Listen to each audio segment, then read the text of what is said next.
Hello, Namaskar, Khammaghani people. My name is Nandita Sudha Tiwari and welcome back to our channel, that is Professor Tiwari. I hope you guys liked our videos on biology and physics. If you do, then please hit the bell icon, like, share and subscribe to this channel so that it can reach to someone who is in need in this time. So let's move ahead in chapter motion of class 9 and our today's topic is velocity. So let's first write the name of the topic.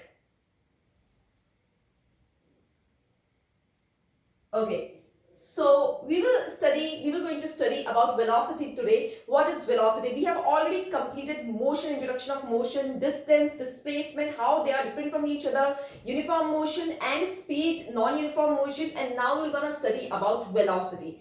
So as I always say, don't jump directly onto the standard definition. You first need to understand that what this word is saying to you. आपको directly definition पे, standard definition या fundamental definition होती है उस पे jump नहीं करना है. आपको सबसे पहले ये देखना है कि ये जो वर्ड है आपसे क्या कहने की कोशिश कर रहे हैं. जैसे हमने स्पीड के अंदर पढ़ा था, थोड़ा सा रिवाइंड चाहते हैं. What we have studied in speed, speed means what you understand by the simple word speed. मतलब कोई भी अगर मूविंग ऑब्जेक्ट है, if an object is moving, then basically that moving object, what kind of information that moving object gives to you. The information is how fast or how slow the body moves. अगर कोई भी object move कर रहे हैं, moving object है, तो आपको क्या इंफॉर्मेशन देते हैं? एक स्पीड के बारे में बताते हैं. स्पीड क्या बताती है कि कितना स्लो या कितना फास्ट कोई मूविंग ऑब्जेक्ट मूव कर रहे हैं. ठीक है, ये हमें एक मूविंग ऑब्जेक्ट से एक चीज पता लगती है. दूसरी इंफॉर्मेशन जो पता लगती है वो है वेलोसिटी. वेलोसिटी क्या होती है? अगर कोई ऑब्जेक्ट मूव कर रहे हैं, लगातार मोशन में है या गति के अंदर है, मतलब आपको ये तो पता लग जाएगा क्योंकि स्पीड क्या है, कितना फास्ट है, कितना स्लो है. बट वो ऑब्जेक्ट की लोकेशन क्या है या वो ऑब्जेक्ट की पोजीशन क्या है, ये हमें रफ्तार से या स्पीड से, बॉडी की, मूविंग बॉडी की स्पीड से पता नहीं लगता.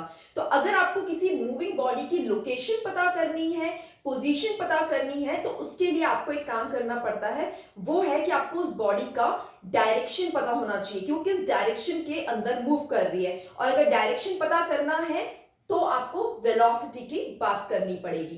तो वेलोसिटी इज बेसिकली व्हाट, देखिए सिंपल टर्म्स में अगर हम देखें तो वेलोसिटी स्पीड प्लस डायरेक्शन का कॉम्बिनेशन है डिवाइडेड बाय टाइम टेकन. एक सिंपल लैंग्वेज में हम स्पीड, वेलोसिटी को ये कह सकते हैं स्पीड. स्पीड मतलब जो स्पीड का मैग्नीट्यूड होता है, जैसे 25 किलोमीटर पर आवर, तो ये क्या हो गया? स्पीड का मैग्नीट्यूड हो गया, ये रफ्तार बता रही है. तो वेलोसिटी क्या होती है? जिसमें आपकी स्पीड भी आए और डायरेक्शन भी आए टाइम के उसके अंदर, टाइम का आप मद्देनजर देखते हुए या टाइम के रिस्पेक्ट के अंदर, तो हम उस चीज को कहते हैं कि वेलोसिटी है. अगर एक मूविंग ऑब्जेक्ट की आपको वेलोसिटी पता होगी तभी आप ये बता सकते हैं that what's the location of that object और that object what's the position of that object, या वो ऑब्जेक्ट किस डायरेक्शन के अंदर मूव कर रहा है. तो हम वेलोसिटी को देखिए किस तरीके से लिख सकते हैं. हम स्पीड को क्या लिखते हैं? स्पीड का फॉर्मूला हम लोगों ने पढ़ा था. क्या लिख रहे थे हम? डिस्टेंस अपॉन टाइम की फॉर्म में लिख रहे थे. ठीक है, डिस्टेंस और टाइम की फॉर्म में लिख रहे थे. डायरेक्शन की बात हमने स्पीड के अंदर नहीं करी थी, बट वेलोसिटी में हम क्या डायरेक्शन की भी बात कर रहे हैं. तो हम क्या लिख सकते हैं? इसकी डेफिनेशन देखिए, distance travelled in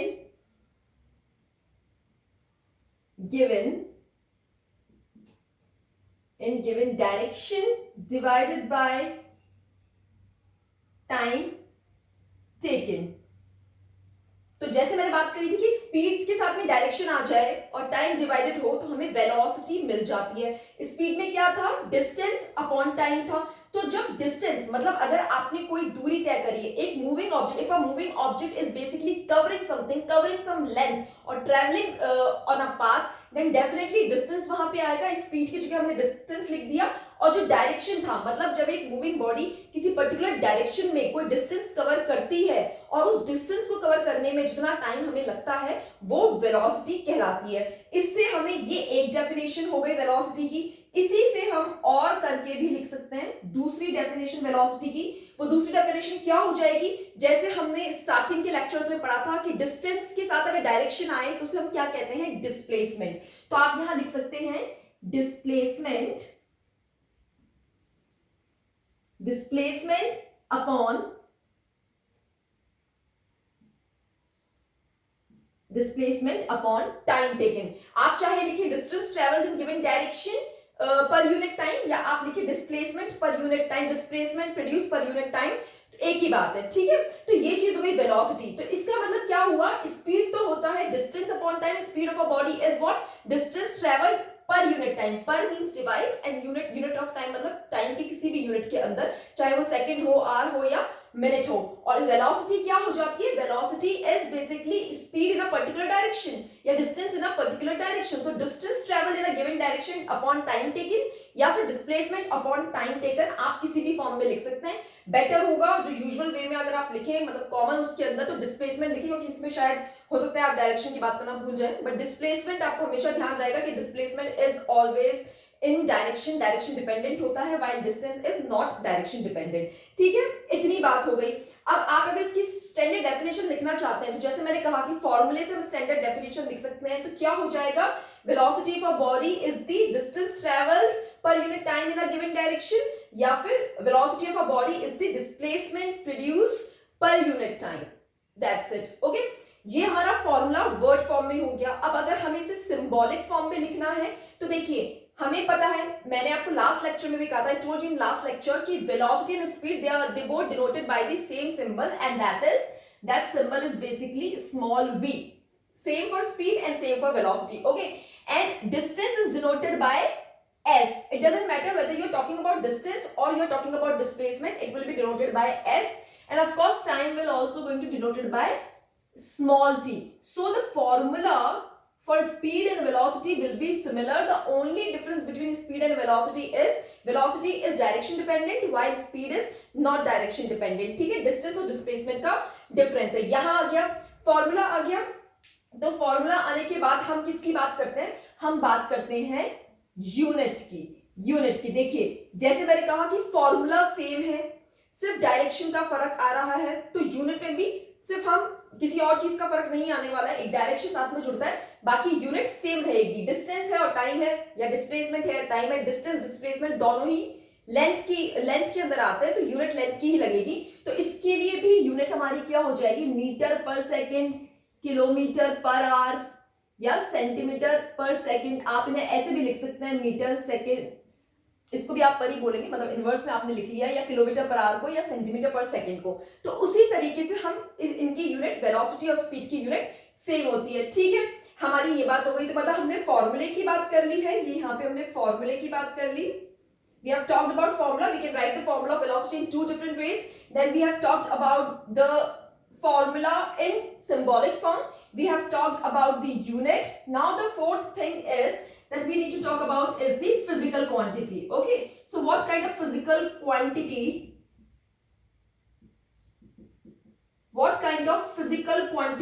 velocity is? जैसे बताया था, दो तरह की physical quantities होती है, one is the scalar quantity and other is the vector quantity. So what's the difference between scalar and vector quantity? Scalar means magnitude dependent and vector means magnitude plus direction dependent. Magnitude मतलब size होता है, जैसे 25 kilometre या 25 kilometre पर second, तो ये magnitude कहलाता है। तो देखिए वेलोसिटी कैसी फिजिकल क्वांटिटी हो जाएगी, वेलोसिटी होगी वेक्टर टाइप की क्वांटिटी। वेक्टर क्यों होगी, क्योंकि ये मैग्नीट्यूड प्लस डायरेक्शन डिपेंडेंट है। जैसे कि आप मान लीजिए एग्जांपल हम लेते हैं, हम लिख रहे हैं 25 किलोमीटर पर आवर। ओके, ये तो आपको पता लग रहा है कि ये क्या हो जाएगी, स्पीड हो जाएगी। किलोमीटर पर आवर की यूनिट मतलब स्पीड की यूनिट लगी हुई है, तो ये सिर्फ अभी मैं क्या कहूंगी कि ये स्पीड है, this is magnitude. 25 is what, it is the magnitude या साइज आप इसको कहते हैं। अगर मैंने लगा दिया इधर आगे टुवर्ड्स नॉर्थ, ईस्ट, साउथ, कोई भी डायरेक्शन अगर लगा देती हूं, दैट मींस उस पर्टिकुलर केस के अंदर ये क्या बन जाएगी, वेलोसिटी। अगर डायरेक्शन आ गया तो ये वेलोसिटी बन जाएगी, अदरवाइज ये हमारी क्या होगी, सिर्फ मैग्नीट्यूड है, तो ये हमारी स्पीड हो जाएगी। So this is the basic difference between speed and velocity. Speed is a scalar quantity while velocity is the vector quantity. Vector means magnitude plus direction and scalar means only magnitude dependent. Okay, हमने इसकी भी बात कर ली है। अब हम जो next चीज के बारे में बात करेंगे, अच्छा देखिए जैसे हमने यहाँ फॉर्मूला निकाला था, ठीक है, अब आप आप क्या करते हैं, हमने जैसे एवरेज स्पीड की बात करी, वैसे ही एवरेज वेलोसिटी भी निकलेगी। तो फॉर्मूला स्पीड का जैसे मैंने कहा सेम ही रहता है। आप इन्हीं फॉर्मूले से एवरेज वेलोसिटी का फॉर्मूला जो है निकाल सकते हैं। आप लिख सकते हैं क्या होगा average velocity, distance travelled equals to this multiply this, so therefore average velocity multiply time, ये आपका फॉर्मूला जो है एवरेज वेलोसिटी के टर्म्स में आप डिस्टेंस ट्रेवल निकाल सकते हैं, या किसी को भी आप इंटरचेंज करके कोई दो चीज गिवन है तब तीसरी चीज निकाल सकते हैं। एवरेज वेलोसिटी का फॉर्मूला वो ही रहेगा, आता स्पीड से ही है, आता जनरल फॉर्मूले से ही है। ठीक है, यहां तक बात हो गई। अब जो हम नेक्स्ट चीज बात करेंगे वो हम बात करेंगे जैसे हमने पढ़ा था स्पीड में, स्पीड की डेफिनेशन पढ़ी थी, formula, units, quantity, type of quantity पढ़ा था।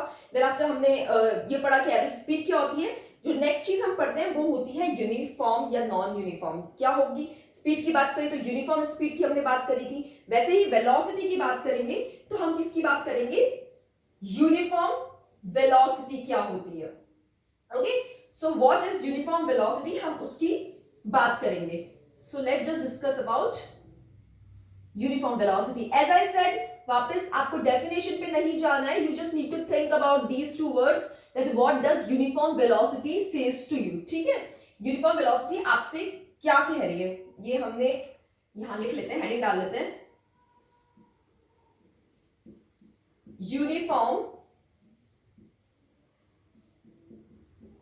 Uniform velocity.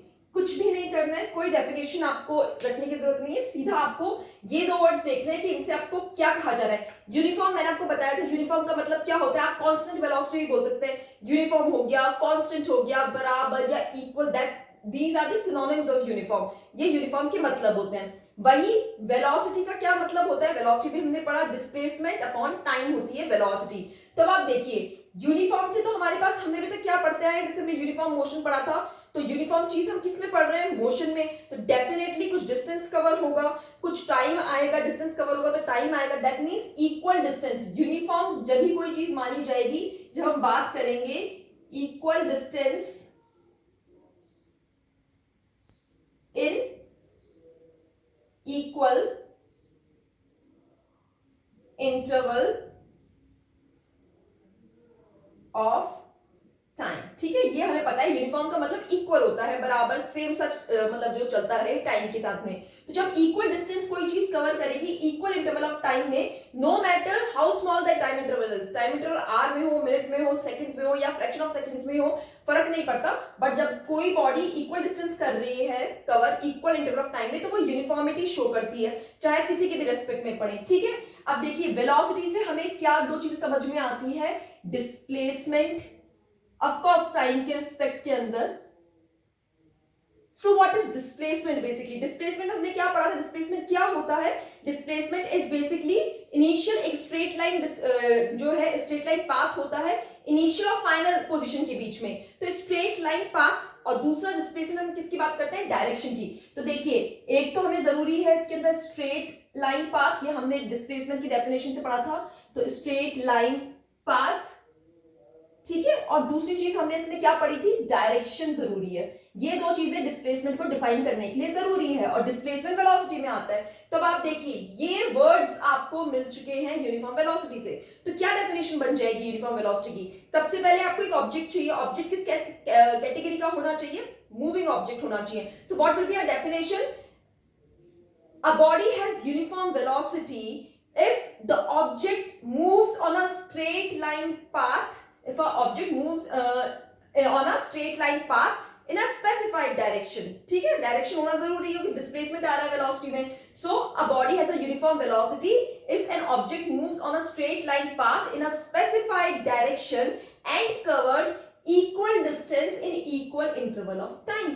Simple as that. क्या समझ में आया कि अगर कोई एक बॉडी, दो वर्ड से हमने उनके इंफॉर्मेशन जो अभी तक हमें पता थी वो हमने निकाली और डेफिनेशन बना दी। तो एक बॉडी की यूनिफॉर्म वेलोसिटी तभी होगी जब एक moving body straight line path पे ट्रेवल करती है किसी स्पेसिफिक डायरेक्शन के अंदर और कवर करे equal distance and equal interval of time, तो हम कहते हैं कि बॉडी की यूनिफॉर्म वेलोसिटी है। तो आप अपनी डेफिनेशन खुद लिख सकते हैं that the body has a uniform velocity if it travels on a straight line path in a specified direction and if the body covers equal distance in equal interval of time then we say that the body has uniform velocity. तो ये simple सी हमारी uniform velocity की जो है यहां से definition भी निकल के आ गई. ठीक है, नेक्स्ट चीज हम क्या पढ़ेंगे, देखिए अब आती है कंडीशन. कंडीशन ये है कि हम जब वेलोसिटी की बात कर रहे हैं तो क्या हम वेलोसिटी को चेंज कर सकते हैं. वेलोसिटी किसमें होगी, एक मूविंग ऑब्जेक्ट के अंदर वेलोसिटी होगी. ठीक है, object needs to be moving. Object क्या होना चाहिए, मूविंग होना चाहिए, तभी हम उसकी वेलोसिटी की बात करते हैं, या स्पीड, दोनों ही चीजें जब आएगी. फिक्स्ड ऑब्जेक्ट की तो वेलोसिटी और स्पीड की बात नहीं कर सकते बिकॉज वो रेस्ट पोजीशन पे होते हैं. तो हम यहाँ क्या बात कर रहे हैं कि अगर कोई मूविंग ऑब्जेक्ट है तो उनकी कोई स्पीड होगी, कोई वेलोसिटी होगी, मगर क्या हम किसी मूविंग ऑब्जेक्ट की वेलोसिटी को चेंज कर सकते हैं. तो हमारी यहाँ पे कंडीशन ये है, velocity of, how can you change velocity for moving body. ठीक है, to change velocity of a moving body. ठीक है, आपको क्या करना है, किसी मूविंग बॉडी की वेलोसिटी चेंज करनी है, उसके लिए दो कंडीशन होती है. पहली कंडीशन जैसे बताया, अगेन रटना नहीं है, you need to go back to the definition of velocity और द फॉर्मूला ऑफ वेलोसिटी. क्या आता है वेलोसिटी के फॉर्मूले में, one is the displacement and of course with respect to time के डिवीजन के उसमें टर्म्स में हम वेलोसिटी को पढ़ते हैं. तो देखिए जब मैंने बात की डिस्प्लेसमेंट की, डिस्प्लेसमेंट का मतलब स्पीड प्लस डायरेक्शन आप लिख लीजिए उन्हें, या distance travel in a given direction आप लिख सकते हैं. तो बेसिकली मतलब अगर आपको वेलोसिटी चेंज करनी है, अगर कोई ऑब्जेक्ट मूव कर रहे हैं तो उनकी दो चीजें होंगी, एक तो क्या होगी स्पीड और एक होगी वेलोसिटी. तो वेलोसिटी की टर्म्स में ही स्पीड आती है. तो अगर आपको किसी मूविंग ऑब्जेक्ट की वेलोसिटी चेंज करनी है तो वो उसके लिए आप क्या कर सकते हैं, या तो आप either change the speed of the moving object, या तो आप मूविंग ऑब्जेक्ट जो ऑब्जेक्ट चल रहे हैं उनकी स्पीड को चेंज कर दीजिए. कोई ऑब्जेक्ट मूव कर रहा है, अगर आप उनकी स्पीड चेंज कर देंगे तो वो बॉडी की वेलोसिटी भी चेंज हो जाएगी, क्योंकि वेलोसिटी में स्पीड का कंपोनेंट आता है. दूसरा कंपोनेंट क्या आता है वेलोसिटी के अंदर, डायरेक्शन का. तो अगर आपने मान लीजिए फॉर एग्जांपल स्पीड आपने कांस्टेंट ही रख ली है. ठीक है, स्पीड आपने क्या रख ली, कांस्टेंट रख ली. हम यहाँ इफ लगा देते हैं, कंडीशन है. तो इफ स्पीड इज कांस्टेंट, अगर स्पीड कांस्टेंट मान लेते हैं हम कि स्पीड जो है कांस्टेंट है, तो दूसरी कंडीशन कि अगर स्पीड कांस्टेंट है तो कैसे चेंज होगी वेलोसिटी बॉडी की, आप डायरेक्शन चेंज कर दीजिए. Change the direction of the moving object. ठीक है, क्या कह रहे हैं कि अगर आपको कोई भी मूविंग ऑब्जेक्ट की वेलोसिटी चेंज करनी है तो सिर्फ वेलोसिटी के दोनों कंपोनेंट्स की बात करिए. एक वेलोसिटी का कंपोनेंट होता है स्पीड और एक होता है डायरेक्शन. तो या तो आप स्पीड जो है मूविंग ऑब्जेक्ट की चेंज कर दीजिए, नहीं तो अगर आपने स्पीड कांस्टेंट रखी है तो आप क्या चेंज कर सकते हैं, you have to change the direction of the moving object in order to see the change in velocity. ठीक है, ये दो चीजें हमारे यहाँ पे हो जाती है. अब देखिए एक एग्जाम्पल हम लेते हैं, किस तरह से हम इसको समझ सकते हैं. फॉर एग्जाम्पल कोई कार है. ठीक है, अब जैसे हमने बात करी थी कोई कार हो गई and suppose that this particular car is moving on अ हिली रोड. तो हिली रोड्स क्या होती है, थोड़ी सी सर्कुलर फॉर्म में होती है, ऐसे घुमावदार होती है. तो क्या होगा, हम मान लेते हैं कि ये जो कार है जो एक हिली रोड पे सर्कुलर ट्रैक पे मूव कर रही है, basically that car has a constant speed. हमने माना है, होती नहीं है अमूमन केसेस के अंदर, मतलब अमूमन में नहीं, होगी नहीं, बहुत मुश्किल होता है, बट हम मान लेते हैं कि स्पीड तो क्या है कांस्टेंट है. बट क्योंकि आपको पता है, देखिए जब एक car, when a car moves on a straight path then definitely it is moving in a one direction. जब कार स्ट्रेट पाथ पे ट्रेवल करती है तो वो एक ही डायरेक्शन में जाती है. बट जब भी कोई ऑब्जेक्ट, कार ही नहीं कोई भी ऑब्जेक्ट, मूविंग ऑब्जेक्ट अगर सर्कुलर ट्रैक में मूव कर रहा है, दैट मींस उनका डायरेक्शन कंटिन्यूअसली चेंज हो रहा है. अगर कोई भी मूविंग ऑब्जेक्ट सर्कुलर पाथ पे यू मूव करते हैं ऐसे गोल गोल गोल गोल, तो उनका डायरेक्शन कंटिन्यूअसली चेंज होता है. तो अगर यहाँ हमने एक एग्जांपल ले लिया है कि अगर कोई कार या कोई भी मूविंग ऑब्जेक्ट की स्पीड अगर आप कांस्टेंट भी रख दें और वो ऑब्जेक्ट सर्कुलर पाथ पे मूव कर रहा होता है, तो भी उनकी जो डायरेक्शन होगा वो कंटिन्यूअसली चेंज होगा.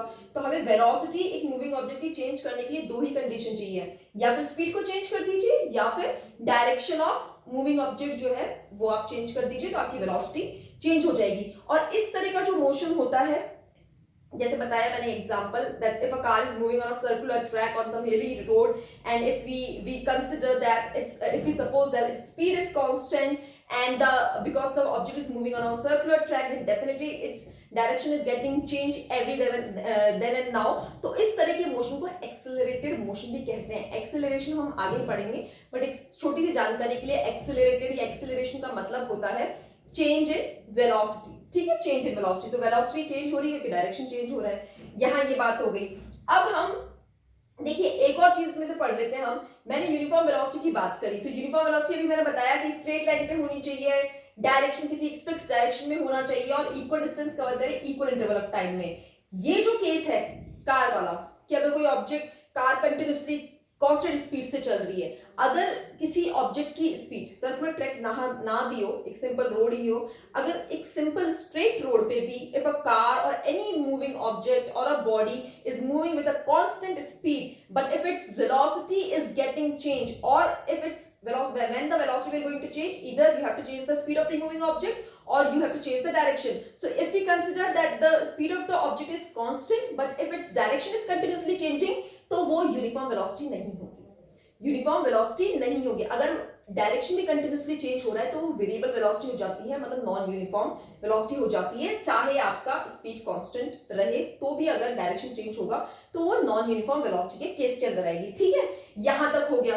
अब हम जो नेक्स्ट बात कर रहे हैं वो अगेन थोड़ा सा इंपॉर्टेंट कॉन्सेप्ट है. Important concept in the sense कि बहुत छोटी सी बात है but basically it comes in exam like in objective type questions में आ जाते हैं. Objective questions are always difficult as compare to subjective questions because in subjective questions you can write things if you have little bit idea but in objective questions you have to be very specific and you should have direct idea. आपको पूरी knowledge होनी चाहिए कि exact answer क्या होगा. तो ऐसा एक छोटा सा कॉन्सेप्ट है. It not only comes in 9th standard but it can also come in 11th standard. As I said that in 11th standard the very important chapter is kinematics जिसको हम कहते हैं न्यूटोनियन मैकेनिक्स का part है. So motion is basically the foundation of basics of kinematics का basics होता है motion. तो ये आपके आगे चाहे आप बैचलर्स करें, मास्टर्स करें, इंजीनियरिंग करें, इस तरह के छोटे मोटे कॉन्सेप्ट्स हैं जो आगे भी आते हैं. इवन इन गवर्नमेंट के कोई कॉम्पिटिटिव एग्जाम वहां पे भी इस तरह की चीजें पूछ ली जाती है. अच्छा तो देखिए कॉन्सेप्ट क्या है. The concept is as I said that speed and velocity they are similar yet they are very different. The only difference between them is the direction. One is direction dependent, velocity is direction dependent and speed is what? Speed is not direction dependent. So what I am saying is कि magnitude की हमने बात करी, magnitude दोनों के अंदर होता है.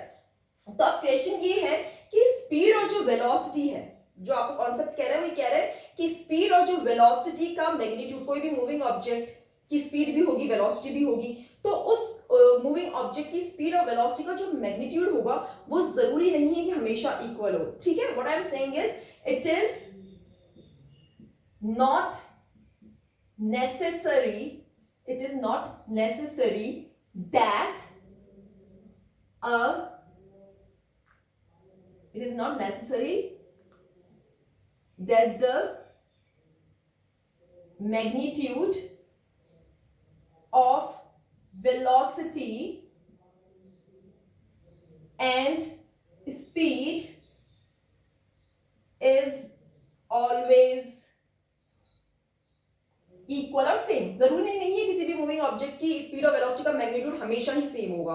कैसे, ये अपन समझेंगे एक एग्जांपल से. ठीक है, हम मान लेते हैं, let's just say again I am doing drawing so I have to give a disclaimer, I am not good at drawing so please excuse me for that. So let's just suppose that this is a house. Okay, I am writing over here home. ठीक है, this is a house. Okay, and there is one shop at some distance and let's say this is the though it doesn't look like a shop but just let's just say that it is a shop. Okay, this is what, this is a shop and the distance between the home and the shop is, let's say what it is 100 meter. Okay, and then there is this guy, he lives in this house. Okay, let's say his name is Siddharth and he lives in this house and he needs to go to shop to buy something, कुछ खरीदने के लिए ये जो सिद्धार्थ है इनको अपने घर से शॉप तक जाना है। तो शॉप और होम के बीच का जो डिस्टेंस है वो कितना है, 100 मीटर का। Okay, so when he starts his journey from his home to the shop, he basically needs to cover this 100 meter. तो ये 100 मीटर यहाँ पे क्या हो गया, ये 100 मीटर जो है वो डिस्टेंस हो गया। And the time this guy will gonna take from travelling from home to shop is 50 seconds. ठीक है, कितना टाइम लेंगे ये इस 100 मीटर के डिस्टेंस को कवर करने के लिए? हम मान रहे हैं कि 50 सेकेंड्स का जो टाइम है वो ले रहे हैं। ठीक है, अब ये यहां कहीं पे पहुंच चुके हैं, यहां ये पहुंच चुके हैं। ठीक है, अब हम इस केस से, ये हमारा फर्स्ट केस है, क्या समझ रहे हैं? देखिए इस केस से, if I say that there is this guy Siddharth and he needs to buy something from this shop and he is moving from his home covering 100 meter distance in 50 seconds, so calculate speed and velocity. बहुत ही easy, आप फटाफट से calculate कर लेंगे। What will be speed and velocity in this case? Speed क्या हो जाएगी, देखिए v equals to S upon T, simple formula है। आपको स्पीड निकालनी है, डिस्टेंस कितना है 100, टाइम कितना है 50। आप सिंपल मैथमेटिक्स करेंगे तो ये क्या हो जाएगा 2 मीटर पर सेकेंड। समझ में आ गई? स्पीड निकल गई सिद्धार्थ की 2 मीटर पर सेकेंड की। ठीक है, सेकेंड चीज मैंने आपको जो बोली वो आपको क्या निकालनी है, वेलोसिटी। तो अब देखिए, when I ask you to calculate velocity, again the formula will be same. Okay, so इस केस के अंदर जो डिस्टेंस था, and let's just say that this shop is in some direction, let's say this is the east direction. Okay, this shop is in east direction and this is west direction and this is east direction. So velocity निकालनी है, ये east direction की तरफ इन्होंने move करा, magnitude जो है distance है वो तो सेम ही रहेगा, कितना था 100, तो यहाँ पे ये आ जाएगा 100 divide by time will also be same, so it will be 2 meter per second towards east. देखिए मैग्नीट्यूड दोनों के केस के अंदर सेम है, the only difference is the direction. In velocity we are talking about the direction as well. ठीक है, अब क्या बात कर रहे हैं, अब इस केस में देखिए दोनों का मैग्नीट्यूड सेम है। मैंने क्या कॉन्सेप्ट कहा था, कॉन्सेप्ट में मैंने कहा था कि ये जरूरी नहीं है कि किसी मूविंग ऑब्जेक्ट के जो होता है उनकी स्पीड और वेलोसिटी का मैग्नीट्यूड हमेशा सेम हो, बट इस केस में तो सेम है, जो कि जर्नल केस है। ज्यादातर केसेस में सेम ही होता है, but we need to understand कि सेम कब नहीं होता, यहां सेम क्यों है। ठीक है, ये लॉजिक पहले हम समझते हैं, पहले हम ये समझते हैं कि सेम आ क्यों रहा है, देन हम बात करेंगे कि सेम कब नहीं होगा और क्यों नहीं होगा। So why the magnitude is same in this case? A moving body, the velocity or the magnitude of the velocity or the speed is equal for a moving body if a body is traveling on a single straight path. एक moving object का या moving body जो है उनकी speed और velocity का magnitude same सिर्फ जब होगा अगर वो बॉडी सिंगल स्ट्रेट पाथ पे ट्रेवल कर रही है। तो ये एक सिंगल स्ट्रेट पाथ पे ही बॉडी ने ट्रेवल करा, एक ही पाथ था जिसपे सिद्धार्थ ने ट्रेवल करा, तब तो इक्वल हो जाएगा। अगर सिंगल स्ट्रेट पाथ पे मूविंग बॉडी ट्रेवल करती है तब तो मैग्नीट्यूड सेम आएगा। अब हम सेकंड केस मानते हैं। देखिए सेकंड केस क्या है, सिद्धार्थ शॉप पे से थे, सामान इन्होंने लिया और ये अब अपने कहाँ आ गए हैं, घर पे। तो डिस्टेंस तो चेंज होना नहीं है अनटिल एंड अनलेस वो किसी और रास्ते से या किसी कोई और काम करते हुए आ रहे हो, तो ये 100 मीटर ही रहेगा डिस्टेंस, तो टाइम भी उतना ही रहेगा 50 सेकेंड अनटिल एंड अनलेस उनकी कोई तबीयत खराब नहीं हो गई हो और वो फिजिकली वीक है चलने के लिए, तो टाइम का कंजप्शन उस केस में ज्यादा हो सकता है, बट अदरवाइज सेम रहेगा। ठीक है, अब आपको सेकंड केस में कहा गया है कि अब ये यहाँ लौट के आ गए हैं, तो अब आप इनकी जर्नी का स्पीड और क्या निकालेंगे, वेलोसिटी निकालेंगे। तो अब आप देखिए ये आपका फर्स्ट केस था, ये आपका सेकंड केस है, तो ये यहां हम देखते हैं सेकंड केस के लिए आप स्पीड निकालेंगे v equals to S upon T, तो क्या हो जाएगी सेकंड केस के लिए। अब आप देखिए सेकंड केस में हमने पूरी जर्नी की बात करी, मतलब आना और जाना दोनों, तो क्या हो जाएगा डिस्टेंस 100 मीटर इधर जाना and then 100 meter in reverse direction means in west direction, so the total distance will be 100 plus 100 it will be 200 and the total time will be 50 seconds when the boy is moving in the shop's direction or in east direction, and 50 seconds when the boy is moving in the house direction or in the west direction, so it will be 100. So what will be the speed in this case? Again 2 meter per second. इस case में भी speed कितनी आ जाएगी, 2 meter per second आ जाएगी। अब आपसे बोला गया है कि इसी टोटल जर्नी की आपको वेलोसिटी भी निकालनी है, तो आप देखिए टोटल जर्नी की वेलोसिटी फॉर्मूला सेम होता है। अब टोटल जर्नी की वेलोसिटी, अब यहां ध्यान से देखिए, यहां हमने बात करी है स्पीड मतलब ये जो स्पीड की बात हो रही है यहाँ पे हम डिस्टेंस और टाइम की बात कर रहे हैं, और वेलोसिटी में डिस्टेंस नहीं होता। वेलोसिटी में क्या होता है, डिस्प्लेसमेंट होता है, या फिर डिस्टेंस इन डायरेक्शन मतलब डिस्प्लेसमेंट। तो अब आप यहाँ देखिए, ये यहां से यहां गए और फिर ये यहां से यहां गए, that means there will be no total, total नहीं होगा। क्या हो जाएगा, 100 माइनस 100। देखिए किस तरह से होगा, ये हो जाएगा 0/100 and it will be 0 meter per second. Why 0 meter per second? Because as I said, आपने डिस्प्लेसमेंट की हमने लेक्चर में क्या चीज पढ़ी थी, that in displacement if a body comes back to its original position, अगर बॉडी कोई डिस्टेंस कितना भी मूव कर ले बट अगर वो लौट के वापस अपनी ओरिजिनल या इनिशियल पॉइंट पे आ जाए तो उस केस के लिए डिस्प्लेसमेंट जीरो हो जाता है।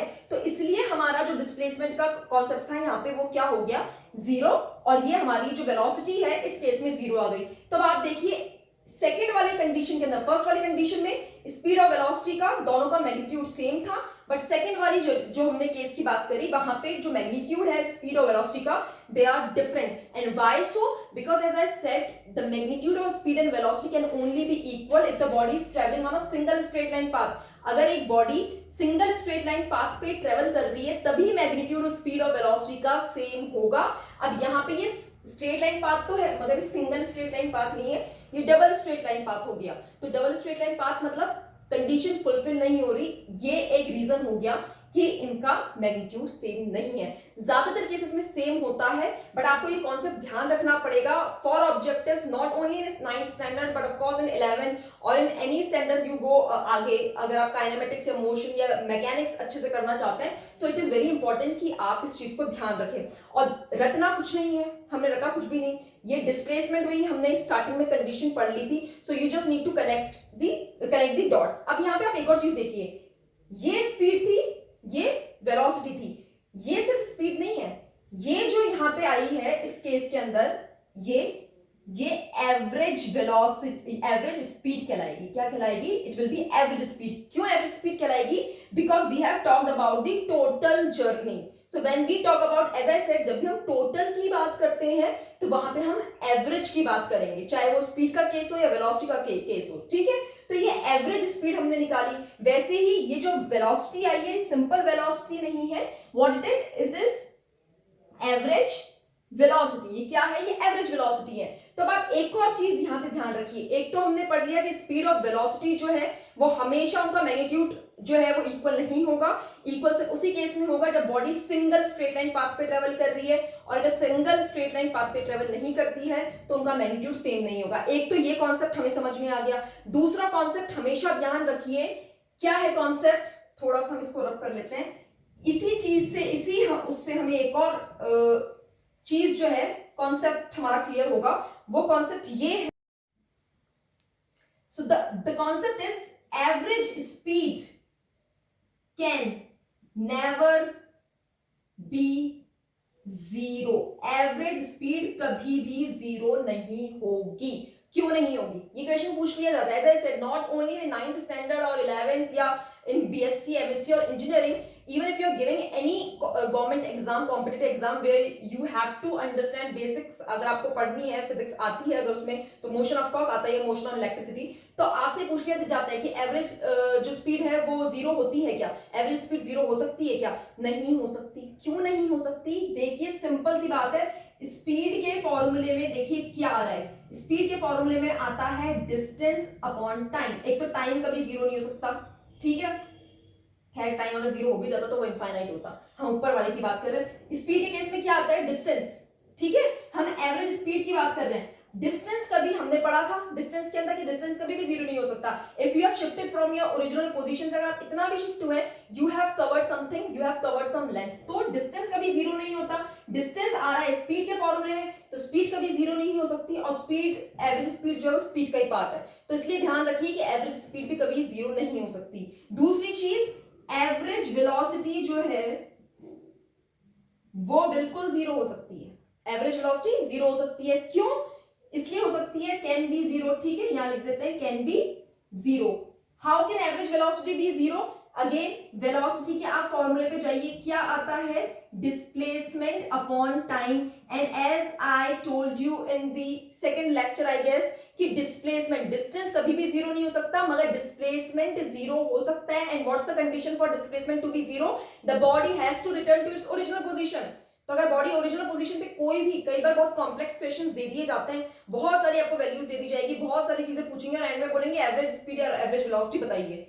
तो आपको वो बहुत सारे वैल्यूज में नहीं फंसना है, आपको कॉन्सेप्ट क्लियर होना चाहिए कि एवरेज वेलोसिटी इसलिए जीरो नहीं हो सकती क्योंकि वेलोसिटी का फॉर्मूला होता है डिस्प्लेसमेंट अपॉन टाइम। और अगर उन्होंने पूछा है कि एवरेज वेलोसिटी जीरो होगी या नहीं होगी, तो या तो आपको सॉल्व करना पड़ेगा, अगर नहीं होगी तो सॉल्व करना पड़ेगा एवरेज वेलोसिटी, और अगर होगी तो उन्होंने जरूर बताया होगा आपको उस क्वेश्चन के अंदर, उस न्यूमेरिकल के अंदर या उस ऑब्जेक्टिव के अंदर कि क्या बॉडी वापस रिटर्न कर रही है। अगर बॉडी वापस ओरिजिनल पोजीशन पे आ रही है, दैट मींस एवरेज वेलोसिटी क्या हो जाएगी, जीरो हो जाएगी, क्योंकि डिस्प्लेसमेंट आ रहा है, डिस्प्लेसमेंट जीरो होता है if a body return to its original position. So that's all for today.